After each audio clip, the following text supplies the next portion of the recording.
तेरा वचन मेरे पाँवों के लिए दीपक है और मेरे मार्ग का उजियाला है। तेरा वचन मेरे पाँवों के लिए दीपक है।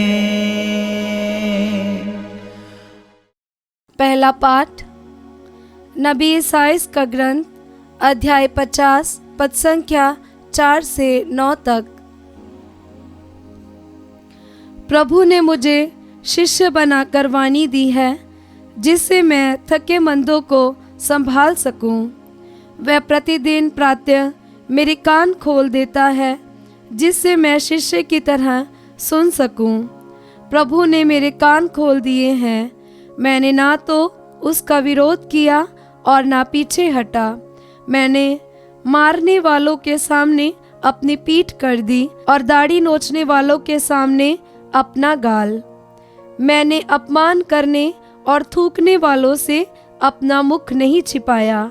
प्रभु मेरी सहायता करता है, इसलिए मैं अपमान से विचलित नहीं हुआ। मैंने अपना मुख पत्थर की तरह कड़ा कर लिया। मैं जानता हूँ कि अंत में मुझे निराश नहीं होना पड़ेगा। मेरा रक्षक निकट है, तो मेरा विरोधी कौन? हम एक दूसरे का सामना करें। मुझ पर अभियोग लगाने वाला कौन? वह आगे बढ़ने का साहस करे। प्रभु ईश्वर मेरी सहायता करता है, तो कौन मुझे दोषी ठहराने का साहस करेगा? ये प्रभु की वाणी है। ईश्वर को धन्यवाद। भजन अनुवाक्य। हे प्रभु, तू दयालु है, तो मेरी सुनने की कृपा कर। हे प्रभु, तू दयालु है, तू मेरी सुनने की कृपा कर। तेरे ही कारण लोग मुझे ताना मारते और मेरा उपहास करते हैं।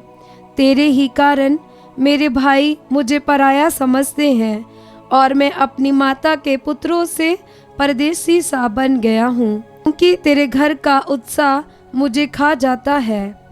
तेरी निंदा करने वाले मेरी निंदा करते हैं। अनुवाक्य। हे प्रभु, तू दयालु है, तू मेरी सुनने की कृपा कर। मेरा हृदय अपमान से कुचल दिया गया है। मैं निराश हो गया हूँ। मैं व्यर्थ ही हमदर्दी की आशा करता रहा। मैं दिलासा चाहता था, किंतु वह मिला नहीं। उन्होंने मुझे भोजन के बदले विष खिलाया और प्यास बुझाने के लिए मुझे सिरका पिला दिया। अनुवाक्य। हे प्रभु, तू दयालु है, तू मेरी सुनने की कृपा कर। मैं गाते हुए ईश्वर की स्तुति करूँगा। मैं धन्यवाद देते हुए उसका गुणगान करूँगा।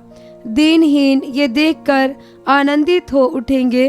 प्रभु भक्तों में नवजीवन का संचार होगा, क्योंकि प्रभु दरिद्रों की पुकार सुनता है। वह अपनी पराधीन प्रजा का तिरस्कार नहीं करता। अनुवाक्य। हे प्रभु, तू दयालु है, तू मेरी सुनने की कृपा कर। जय घोष।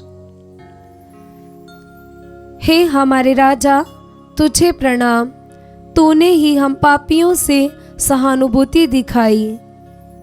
पवित्र सुसमाचार संत मती के अनुसार पवित्र सुसमाचार अध्याय 26 पद संख्या 14 से 25। बाहरों में से एक, जो यूदस इस्करियोती कहलाता था, महायाजकों के पास गया और उसने उनसे कहा, यदि मैं यीशु को आप लोगों के हवाले कर दूं, तो आप मुझे क्या देने को तैयार हैं? उन्होंने उसे चांदी के 30 सिक्के दिए। उस समय से यूदस यीशु को पकड़वाने का अवसर ढूंढने लगा।